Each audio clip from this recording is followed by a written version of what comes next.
Ma'am, step forward. Hands visible. We need to speak with you. I'm Federal Judge Diane Thompson. What is this about? Do you have identification? 3 ICE officers thought they were executing a legitimate enforcement action. They had tactical gear, federal badges, and a document that looked official. But when they pulled up to the home of Federal Judge Diane Thompson at 9:30 a.m. on a Wednesday morning and attempted to detain her in her judicial robes without proper legal authorization, they triggered a constitutional crisis that would end with all 3 in federal prison, their careers annihilated, and a landmark precedent protecting judicial independence. What they didn't know was that the enforcement action they were executing had been fabricated by their lead agent as retaliation for the judge's rulings against ICE, and that every second of their illegal detention of a federal officer was being captured in high definition. Before we continue, where are you watching from? If you believe federal judges must be protected from retaliation and intimidation, hit that subscribe button. Stories like this expose how fragile our justice system can be when agents believe they're untouchable. The security cameras mounted on Judge Thompson's suburban Maryland home captured everything.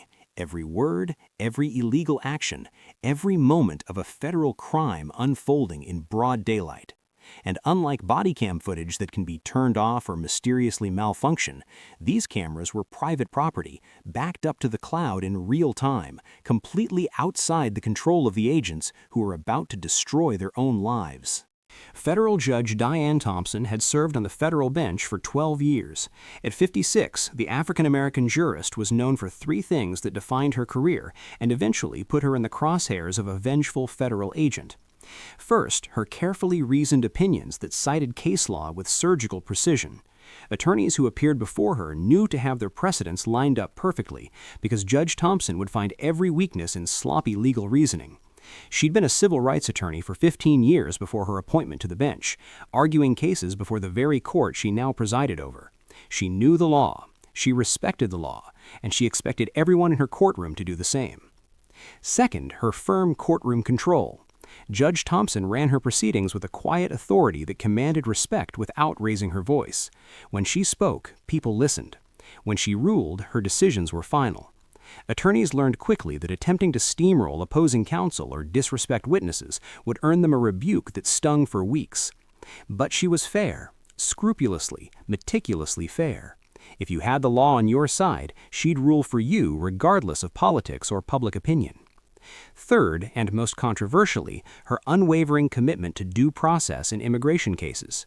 In the past 18 months alone, she'd ruled in favor of asylum seekers in 14 cases, 14 families from Honduras, El Salvador, Guatemala, and Venezuela who'd fled persecution and violence.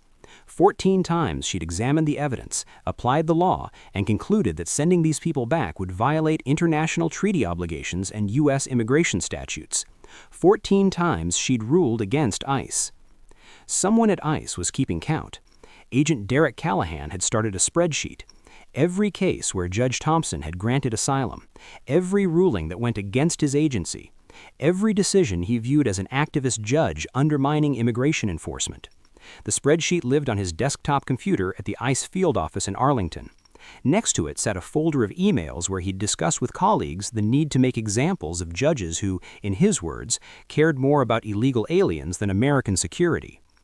Judge Thompson lived in a quiet suburban Maryland neighborhood with her husband, Dr. Michael Thompson, an emergency room physician at Johns Hopkins. They had 2 adult sons. One was in his 2nd year of law school at Georgetown, following in his mother's footsteps. The other served as a captain in the U.S. Air Force, stationed in Germany. The Thompsons were respected members of their community.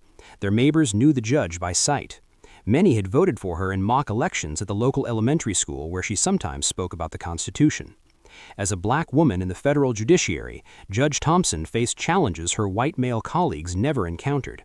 People questioned her authority constantly. Court security had escorted belligerent defendants from her courtroom who refused to stand when she entered. Attorneys had referred to her by her first name in motions, something they'd never do with a male judge.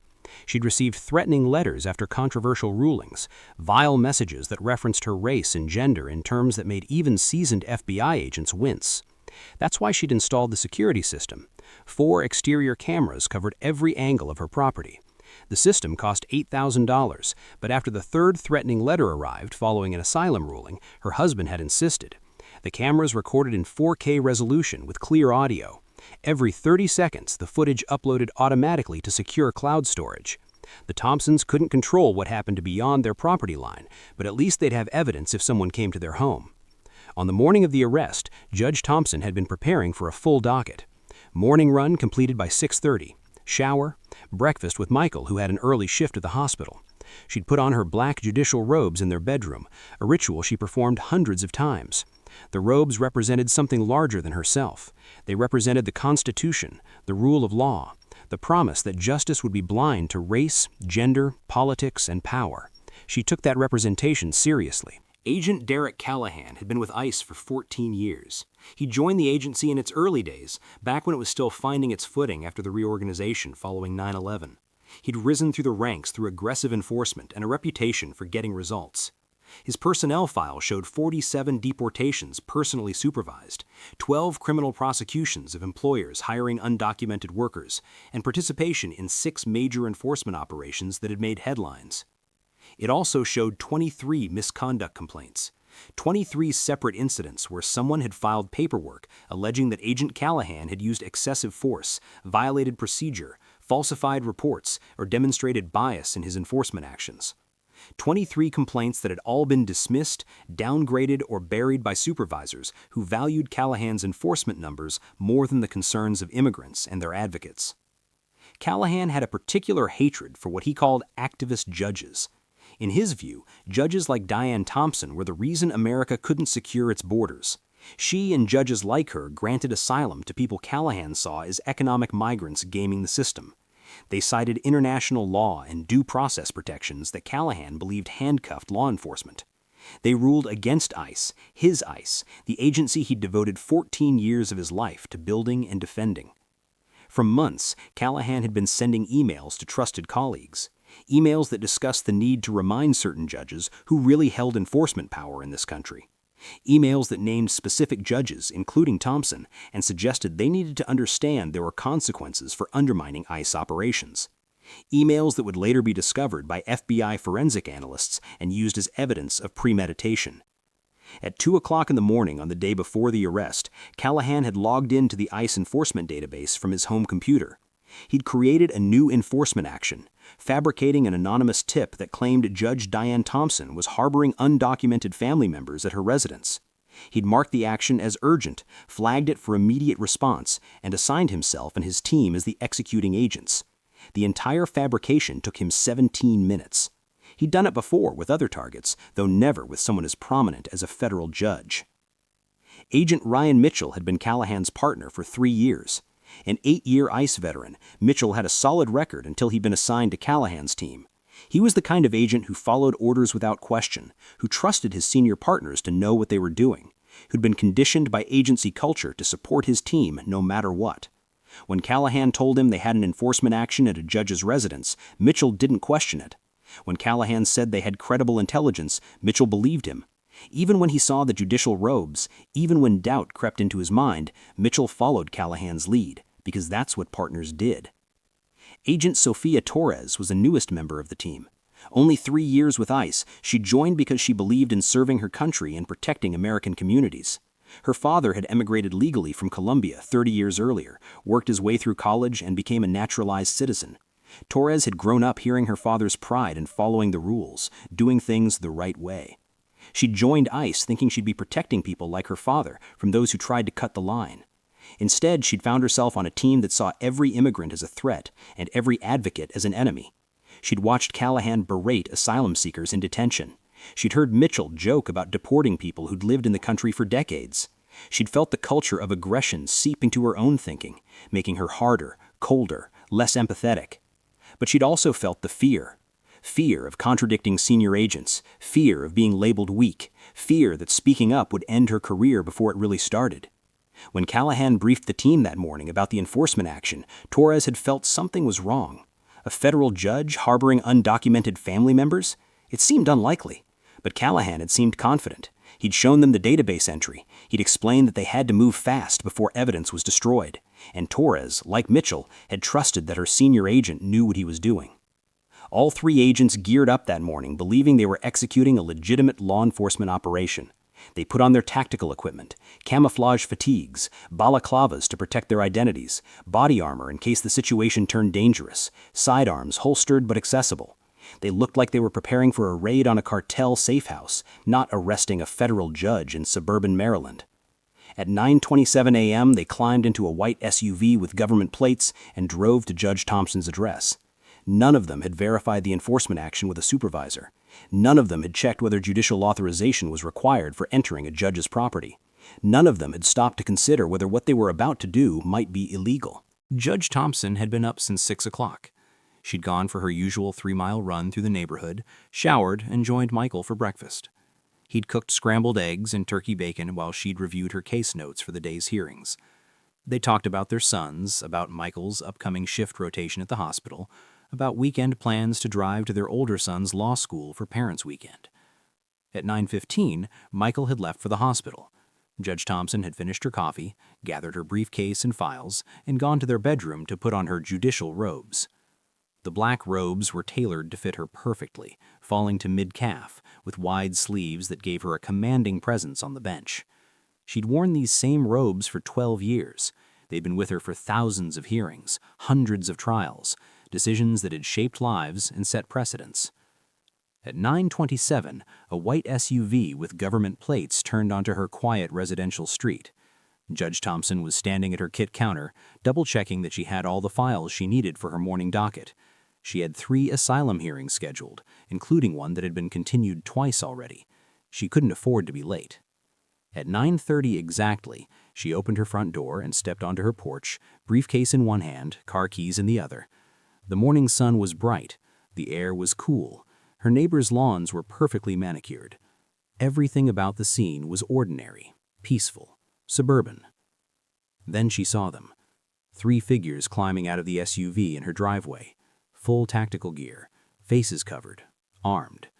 They moved with the precision of trained operators, fanning out to cover approaches to her porch. "Ma'am, step forward with your hands visible. We need to speak with you." Judge Thompson's legal mind kicked in immediately. She assessed the situation in seconds. No marked vehicles, no visible warrant, no identification shown. Officers in tactical gear at her home without explanation. This was wrong. Fundamentally, legally wrong. "I'm Federal Judge Diane Thompson. What is this about? Do you have identification?" She kept her voice level, authoritative. She was a federal judge. She knew her rights. She knew their obligations. Whatever this was, it needed to be done by the book. "Immigration and Customs Enforcement. We have an enforcement action regarding individuals at this residence." ICE. Of course it was ICE. Judge Thompson had ruled against them in 14 cases in 18 months. She'd granted asylum when the law required it, even when ICE attorneys had argued strenuously against it. She'd followed the law. That was her job. That was her oath. "I'm a federal judge. I'm wearing my judicial robes because I'm on my way to court. Show me your warrant. Show me your legal authorization." This was basic Fourth Amendment law. To enter someone's property, to detain someone, you needed a warrant or probable cause or exigent circumstances. These officers had shown her nothing. They were on her property without authorization, making demands without legal basis. "Ma'am, we have administrative authority under Title 8. Turn around, hands behind your back, now." The lead agent stepped forward. The other 2 moved to flank her. Judge Thompson realized with cold clarity that they weren't going to leave. They were going to arrest her. They were going to arrest a federal judge on her own property without a warrant, without cause, without any legal justification whatsoever. She could have gone inside and locked the door. She could have called 911, but she was already outside, already surrounded. And part of her, the part that had spent 15 years as a civil rights attorney, knew that she needed to let this play out on camera. Her security system was recording everything, every illegal action, every constitutional violation. If she resisted physically, they might hurt her, but if she let them arrest her while clearly stating her rights, while documenting their crimes, she'd have evidence that even the most aggressive prosecutor couldn't ignore. "I'm a federal judge. You have no authority here. Leave my property." She said it clearly, projecting her voice toward the cameras she knew were recording. She wanted every word on tape, every illegal command they gave, every violation they committed. Agent Mitchell grabbed her left arm. Agent Torres moved to her right side. Judge Thompson felt her briefcase slip from her hand, heard it hit the porch with a dull thud. Papers scattered across the wooden planks. Legal documents for her morning hearings. Case files. All of it suddenly irrelevant because federal agents were putting their hands on a federal judge without cause. At 9:34 a.m., exactly 4 minutes after she'd stepped onto her porch, Judge Thompson felt cold metal close around her wrists. The handcuffs clicked shut with a sound that seemed impossibly loud in the quiet morning. She was a federal judge in her judicial robes, standing on her own property, and federal agents had just handcuffed her like a common criminal. Judge Thompson's briefcase hit the porch, and legal documents scattered like fallen leaves.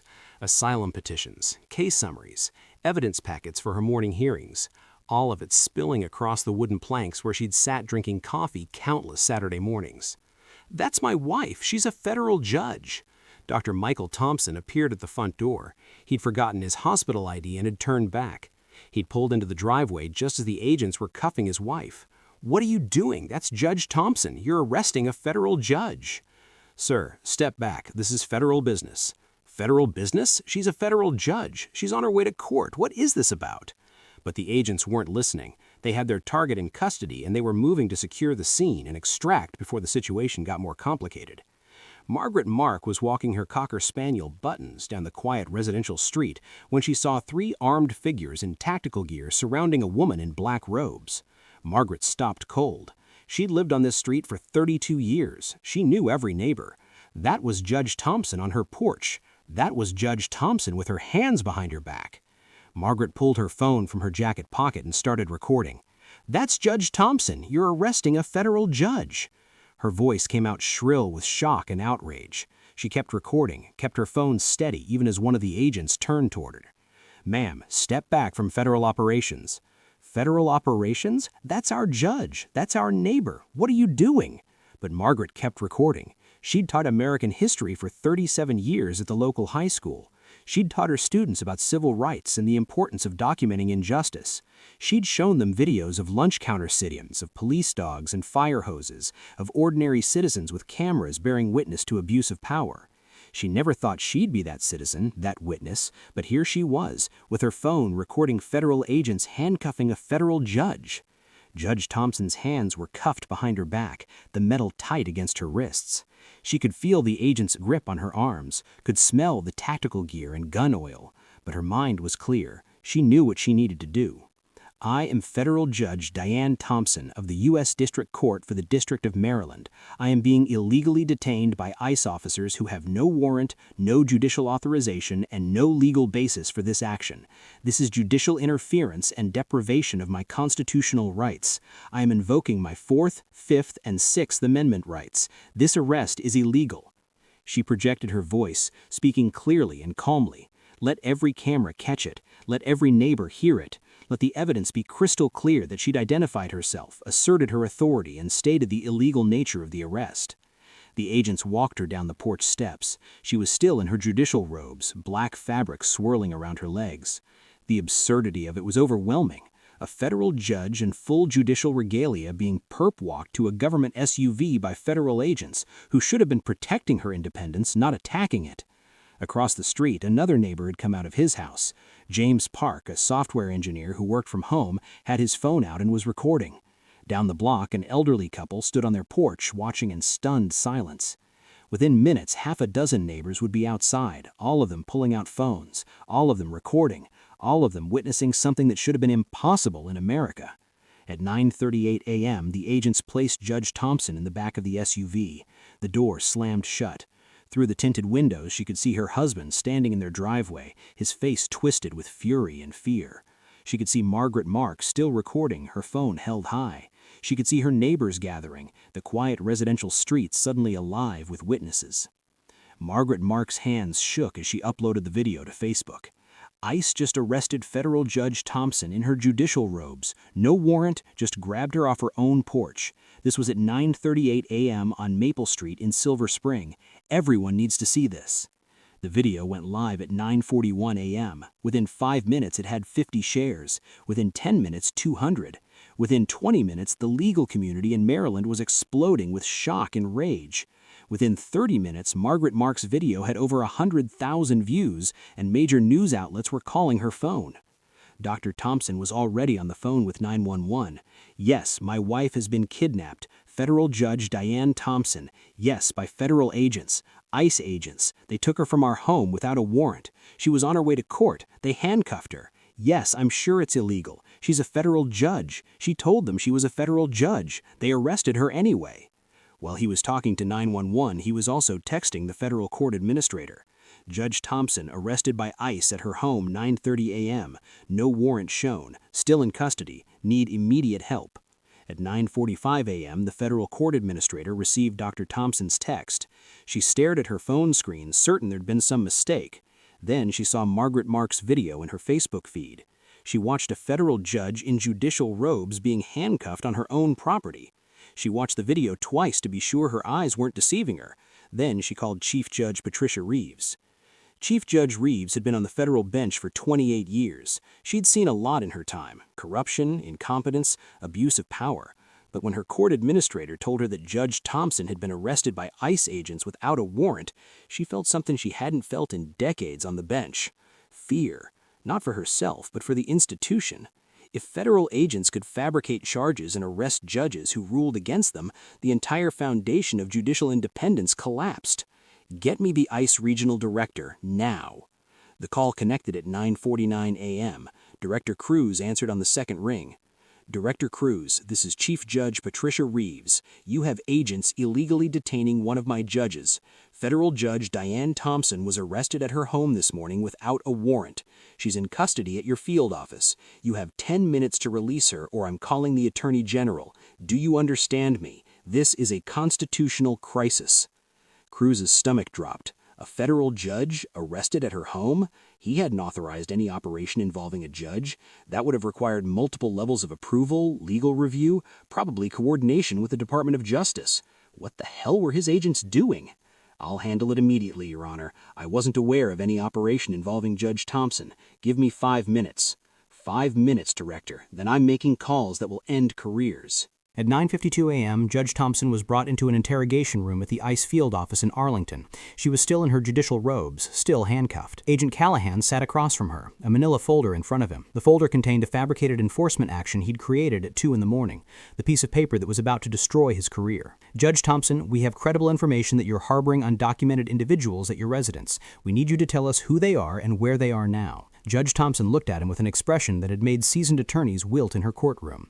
I'm invoking my Fifth Amendment right to remain silent and my Sixth Amendment right to an attorney. I will not answer any questions without my lawyer present. And I'm telling you, Agent Callahan, that you have committed multiple federal felonies this morning: deprivation of rights under color of law, false imprisonment, kidnapping of a federal officer. You're going to federal prison. Callahan felt a cold finger of doubt trace down his spine. She'd said his name. How does she know his name? He'd been wearing a balaclava. His badge had been on his tactical vest, but not clearly visible.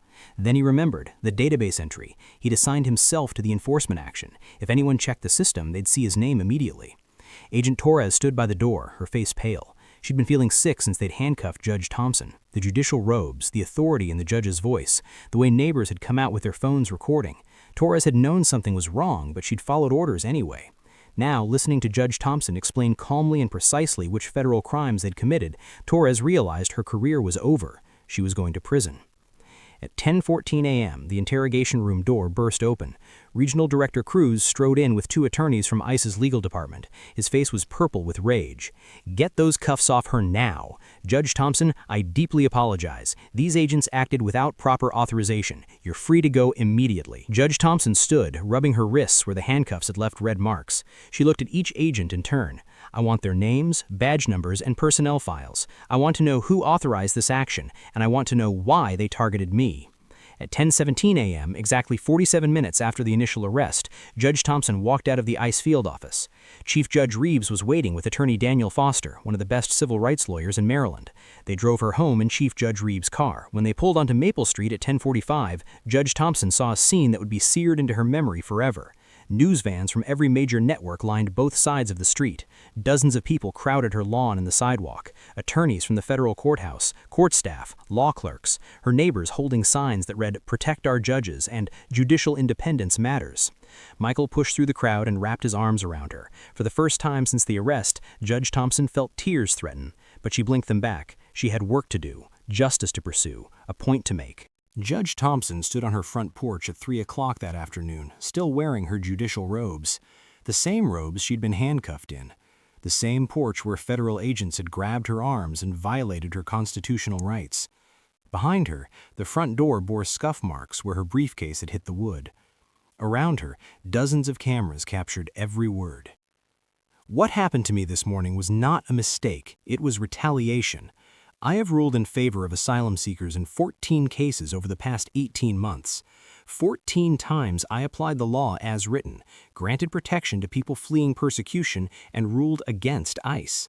Someone at that agency decided a federal judge needed to be taught a lesson about who really holds power in this country. Her voice was steady, controlled, but anger burned beneath every word. Let me be crystal clear about what occurred. At 9:30 this morning, 3 ICE agents came to my home without a warrant. They claimed to have an enforcement action but refused to show me judicial authorization. When I identified myself as a federal judge and ordered them to leave my property, they grabbed my arms, handcuffed me, and detained me for 47 minutes. They did this while I was wearing my judicial robes. They did this on my own property. They did this without any legal justification whatsoever. She paused, letting that sink in. If they can do this to a federal judge, imagine what they do to asylum seekers who don't have cameras or lawyers or the protection of judicial office.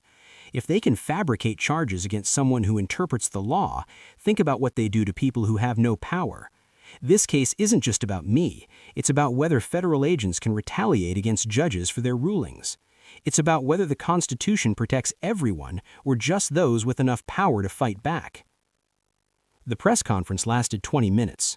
Judge Thompson answered questions calmly, explained the legal violations precisely, and made clear that she would pursue every avenue of accountability. When she finished, she walked back into her house and finally took off her judicial robes. Within 2 hours of her press conference, the FBI opened a criminal investigation. Special agents arrived at the ICE field office and seized computer equipment from Callahan's desk. They copied the enforcement database and began tracing the digital trail. They interviewed Director Cruz, reviewed surveillance footage from the ICE facility, and began building a timeline of everything that had happened from 2 a.m. when Callahan created the fake enforcement action to 10:17 when Judge Thompson was released. The Department of Justice Civil Rights Division assigned 3 senior prosecutors to the case. This wasn't just a civil rights violation. This was an attack on a federal officer, an attempt to intimidate a judge, the kind of case that threatened the foundation of the justice system. By 6 p.m., U.S. Marshals had been assigned to provide security for Judge Thompson and her family. 2 armed deputies would be stationed outside their home 24 hours a day until the threat assessment was complete. The Marshal Service didn't know if Callahan had acted alone or if there was a broader conspiracy. They weren't taking chances with the federal judge's safety. The evidence gathering happened with stunning speed. Within 48 hours, FBI forensic analysts had pulled every email Callahan had sent from his ICE account for the past 2 years. They found the messages about making examples of activist judges. They found the discussions about reminding judges who held real power. They found the specific references to Judge Thompson and her asylum rulings. Digital forensics traced Callahan's creation of the fake enforcement action to his home computer at 2 in the morning. They pulled his keystrokes, his mouse clicks, the exact 17 minutes he'd spent fabricating an anonymous tip and creating false documentation. They showed how he'd marked the action as urgent, assigned himself and his team, and scheduled the operation for first thing in the morning. They analyzed the security footage from Judge Thompson's home, 4 camera angles showing the entire arrest, the agent's arrival, the confrontation, the handcuffing, Judge Thompson's clear statements identifying herself and asserting her rights, all of it time-stamped, geotagged, backed up to the cloud, multiple copies on multiple servers, impossible to alter or destroy. Margaret Mark's cell phone video provided corroboration from street level, different angle, different perspective, same constitutional violation. The FBI interviewed Margaret, her husband James from across the street, the elderly couple down the block. Every witness told the same story. Federal agents had arrested a federal judge on her own property without cause. Personnel files told another story. Agent Derek Callahan had been the subject of 23 misconduct complaints over 14 years. 23 separate incidents where people alleged excessive force, falsified reports, or bias. 23 complaints that supervisors had dismissed, downgraded, or buried. The pattern was undeniable. Callahan had been operating with impunity for years, and his supervisors had enabled him every step of the way. The FBI interviewed other judges. 2 reported receiving threatening enforcement action notices from ICE after ruling against the agency in asylum cases. The notices had looked official, but had turned out to be fake. The judges had contacted ICE supervisors who'd claimed the notices were clerical errors. Now it was clear. Callahan had been targeting judges for months, maybe years. He'd been sending threatening messages, creating fake enforcement actions, trying to intimidate judges into ruling in ICE's favor. Judge Thompson had been different. She hadn't just received a threatening notice, she'd been physically arrested. Callahan had escalated from intimidation to direct action, from psychological pressure to constitutional violation. At 7:30 a.m. on Saturday morning, 72 hours after Judge Thompson's arrest, FBI agents executed search warrants at the homes of all 3 ICE agents. They arrested Callahan at his house in suburban Virginia while he was drinking coffee and reading the news coverage of the case. They arrested Mitchell at his apartment in Alexandria while he was getting ready for a workout at the gym. They arrested Torres at her parents' home in Maryland where she'd been staying since the arrest, too afraid to be alone.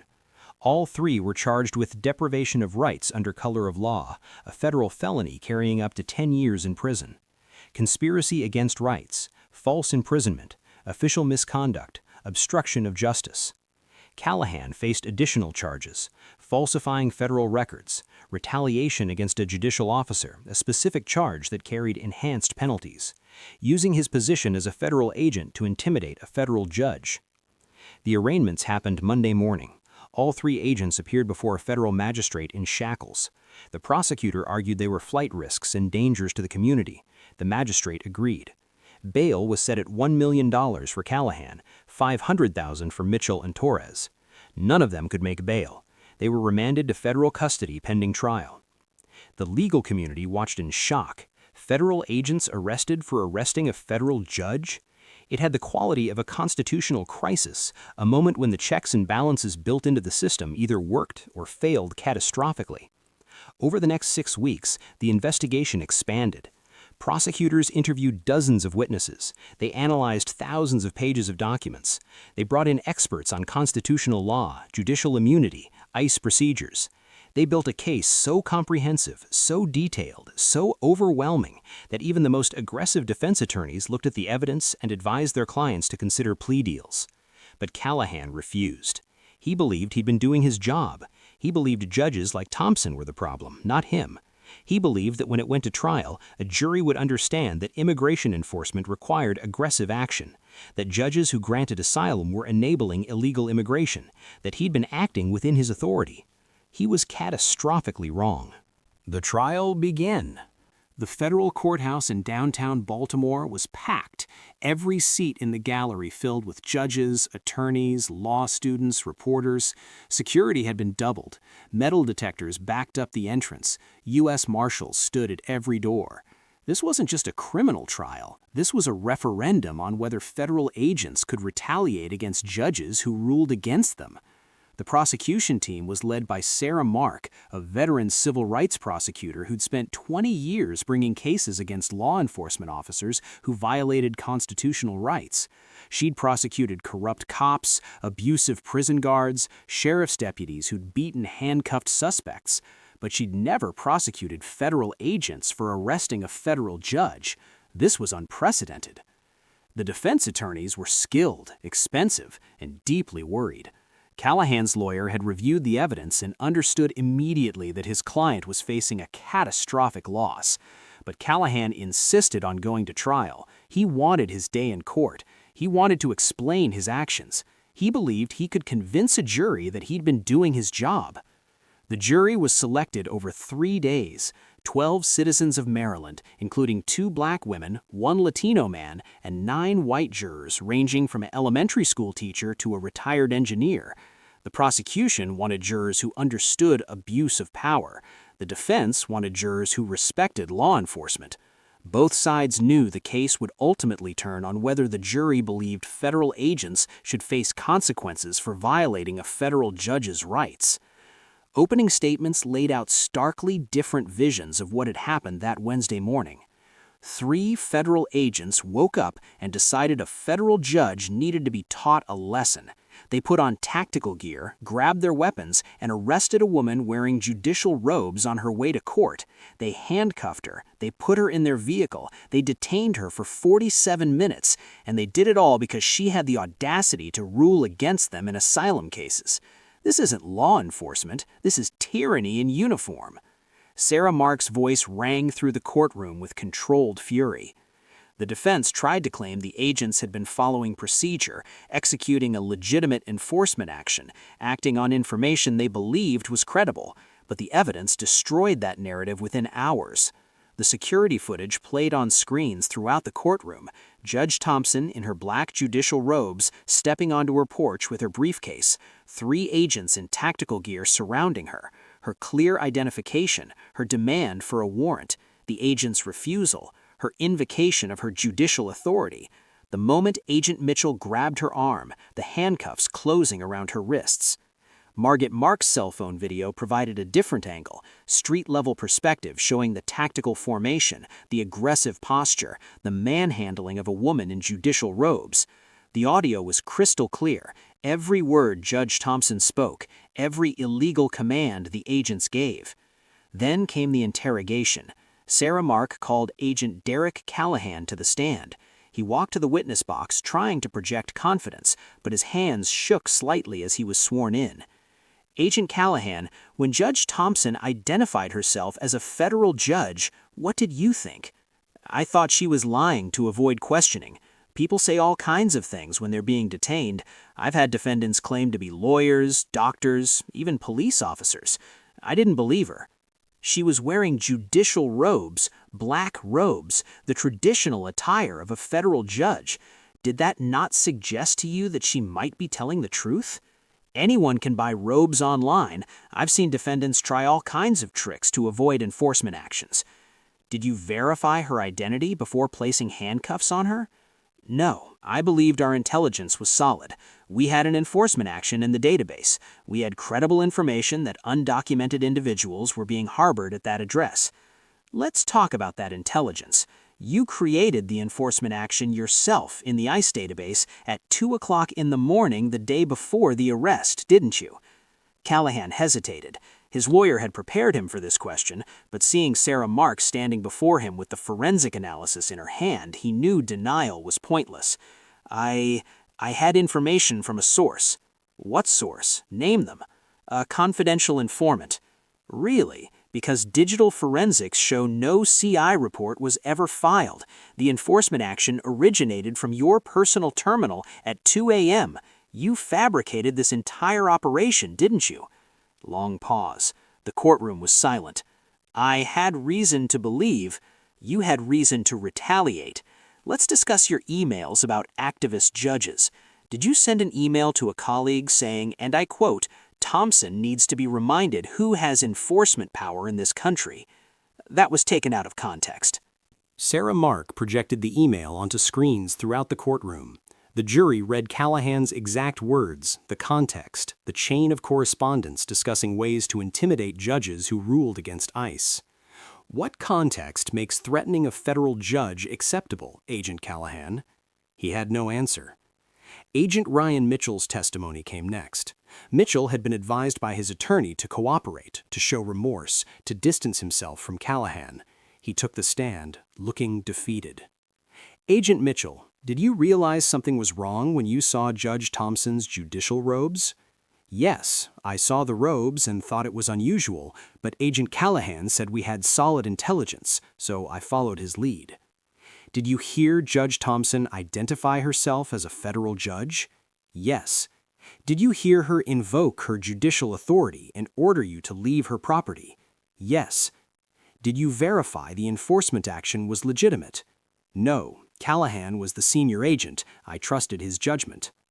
Under cross-examination, Mitchell broke. Agent Mitchell, knowing what you know now, should you have stopped the arrest? Yes, I should have stopped it. I knew it was wrong. The judicial robes, her voice, her authority. I knew, but I followed orders anyway. That's not an excuse. That's just the truth. I was wrong. Agent Sophia Torres was the star witness for the prosecution. She'd agreed to testify against Callahan in exchange for a reduced sentence. She took the stand trembling, her voice barely audible at first. Agent Torres, did you recognize Judge Thompson when she identified herself? Yes, I'd seen her on the news. She'd presided over high-profile immigration cases. When she said she was Federal Judge Diane Thompson, I knew she was telling the truth. Why didn't you stop the arrest? Because Agent Callahan was my supervisor. Because ICE culture teaches you that questioning senior agents means you're weak. Because I was afraid for my career. Because I failed to do what was right. Tell the jury what it was like to work on Agent Callahan's team. Torres described a culture of aggression. Callahan kept a list of judges who ruled against ICE. He sent emails calling them activists and traitors. He discussed ways to make examples of them. When Torres had expressed doubts about enforcement actions, Callahan had berated her for being soft. The message was clear: follow orders, support your team, don't ask questions. Agent Torres, do you understand that what you did that morning was a crime? Yes. Do you understand that you violated Judge Thompson's constitutional rights? Yes. Why are you testifying against Agent Callahan? Because I joined ICE to protect the country, not to intimidate federal judges. What we did that morning was a crime, and I knew it. I should have stopped it. I didn't. Now I have to take responsibility and make sure the truth comes out. Then Judge Thompson took the stand. She walked to the witness box wearing her judicial robes, the same robes the agents had handcuffed. The symbolism was powerful, deliberate. This wasn't just a witness, this was a federal officer testifying about an attack on the judiciary itself. Judge Thompson, please describe what happened on the morning of your arrest. She recounted the events with precision. The agents appearing in tactical gear, her clear identification, her demand for a warrant, her invocation of constitutional rights, the agents grabbing her arms, the handcuffs clicking shut, the 47 minutes of detention. Her voice was steady, her legal knowledge unassailable. Judge Thompson, you've been a federal judge for 12 years. In all that time, have you ever experienced anything like what happened that morning? Never. I've dealt with contemptuous defendants, I've received threatening letters, I've had security concerns, but I never imagined federal agents would fabricate charges and arrest me on my own property because they disagreed with my rulings. Can you explain to the jury what it means for federal agents to retaliate against a judge? When federal agents can fabricate charges against judges who rule against them, the separation of powers collapses. The judiciary is supposed to be independent. We interpret the law without fear or favor. If judges are afraid that ruling against powerful agencies will result in arrest or intimidation, they can't do their jobs. Democracy depends on judicial independence. What happened to me wasn't just illegal, it was an attack on the constitutional structure of our government. She paused, then added something personal. But I also know that as a black woman, I was targeted in ways that revealed deep biases. These officers saw my skin color and my gender before they saw my judicial robes. The willingness to physically grab me, to handcuff me, to disregard my clear statements of authority reveals assumptions about whose authority is real and whose can be dismissed. That cannot stand. The defense tried to shake her on cross-examination. They asked about her asylum rulings. They implied she'd been too lenient, too sympathetic to immigrants. They suggested her rulings had undermined immigration enforcement. Judge Thompson destroyed them. I have sent people to prison. I have ordered deportations when the law required it. I've made decisions both sides hated, but I've always followed the law. These officers didn't care about the law. They cared about revenge. They wanted to punish me for doing my job, and they committed multiple federal felonies in the process. Expert testimony followed. Former ICE supervisors testified that the enforcement action was obviously fabricated. Constitutional scholars explained judicial immunity and separation of powers. ICE training instructors confirmed that agents are taught to verify enforcement actions and obtain proper authorization before entering private property. Forensic analysts walked the jury through Callahan's digital trail, showing exactly when and how he'd created the fake documentation. The prosecution's closing argument was devastating. 3 federal agents woke up that Wednesday morning and decided a federal judge needed to be taught a lesson. They fabricated an enforcement action, they put on tactical gear, they drove to her home, they ignored her identification, her authority, her rights. They handcuffed a federal judge wearing judicial robes on her own property. They detained her for 47 minutes. They did it all because she ruled against them in asylum cases. Ladies and gentlemen, this isn't law enforcement. This is tyranny in uniform. And in America, we hold people accountable for tyranny, regardless of what badge they wear. The jury deliberated for 6 hours. When they returned, the verdicts were read in a silent courtroom. On the charge of deprivation of rights under color of law, how do you find the defendant Derek Callahan? Guilty. On the charge of conspiracy against rights? Guilty. On falsifying federal records? Guilty. On retaliation against a judicial officer? Guilty. Guilty on all counts for all 3 defendants. The federal agents who'd arrested a federal judge were now convicted felons facing years in federal prison. Now, the sentence?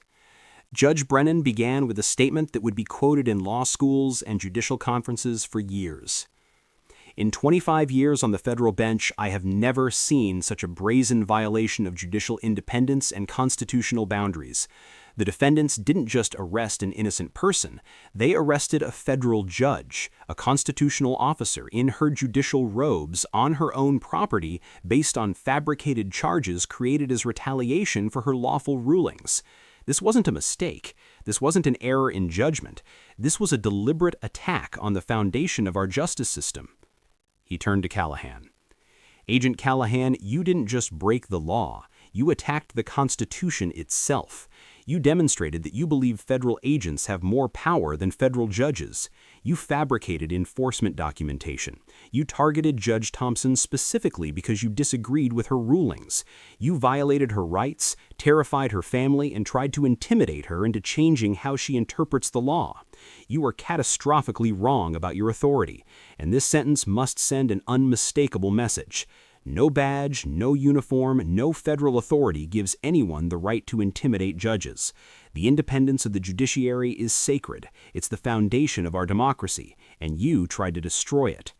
The sentence, 8 years in federal prison. Callahan showed no emotion. His wife's sob was the only sound in the courtroom. Agent Mitchell, you followed illegal orders. You saw the judicial robes. You heard Judge Thompson identify herself. You knew something was wrong, but you followed Callahan anyway because you'd been conditioned to support your team without question. That's not a defense. That's not an excuse, but it is a mitigating factor.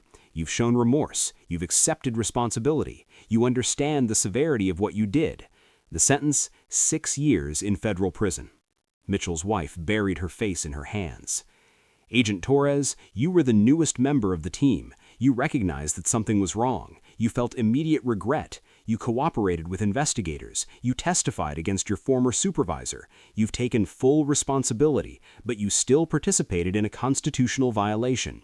You still put handcuffs on a federal judge without cause. The sentence, 4 years in federal prison. All 3 defendants would forfeit their pensions, all 3 would be permanently barred from federal employment, all 3 would lose their law enforcement certifications. When they were released from prison, they wouldn't be able to work security, law enforcement, or anything requiring a federal background check. Judge Brennan concluded with words directed not at the defendants, but at law enforcement generally. Let this case be a lesson. Cameras are everywhere, witnesses are everywhere, and when you violate someone's rights, especially a constitutional officer with the resources to fight back, the consequences can be swift, severe, and permanent. Federal agents are not above the law. Federal judges interpret that law, and anyone who tries to retaliate against judges for their rulings will face the full weight of the justice system. Outside the courthouse, Judge Thompson stood at a bank of microphones. Behind her stood other federal judges, attorneys from the legal community, Margaret Mark, who'd recorded the arrest, and dozens of supporters. Today's verdict isn't just for me. If they can do this to a federal judge, imagine what they do to asylum seekers, to immigrants, to people without lawyers or cameras.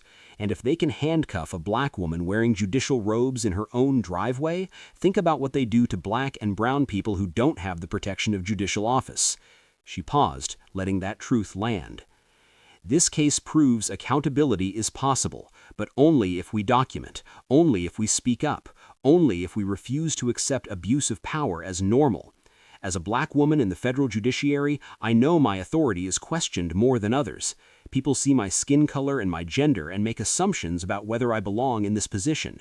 These officers made those assumptions. They saw judicial robes and decided they could be ignored. They learned otherwise. The civil lawsuit came later. Judge Thompson sued Callahan, Mitchell, and Torres personally. She sued ICE as an agency.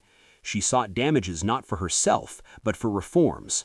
The settlement was confidential, but sources confirmed it included substantial funding for judicial security enhancements, new training protocols, and the independent review board to investigate misconduct complaints. If this story moved you, if it made you angry, if it gave you hope that accountability is still possible, then do 3 things right now. First, hit that subscribe button. Stories like this don't tell themselves. We're bringing you real cases where documentation, courage, and the justice system converge to hold powerful people accountable. Tomorrow, we're covering another story that proves no badge, no position, no amount of power places anyone above the law. Second, share this story with your family, your friends, your colleagues. Share it with anyone who believes that justice matters, that constitutional rights aren't negotiable, that federal agents must follow the same laws they enforce. Share it with people who need to know that cameras and witnesses can defeat abuse of power. Share it with anyone who's ever felt powerless against authority. Judge Thompson's story proves that even brazen constitutional violations can be defeated when evidence is irrefutable and people refuse to stay silent. Third, and this is the most important, if you ever witness injustice, document it. Pull out your phone, record what's happening. Be like Margaret Chen, who saw federal agents handcuffing her neighbor and had the courage to press record. That 20-second video changed everything. Your documentation could be the difference between accountability and impunity. Federal Judge Diane Thompson still sits on that bench today. She still wears those same judicial robes. She still rules based on law, not fear. And 3 federal agents are still serving prison sentences because they forgot that in America, justice doesn't bow to intimidation. Subscribe, share, document, and never forget that sometimes when cameras are rolling and witnesses are watching and people refuse to be silent, justice prevails. We'll see you in the next one.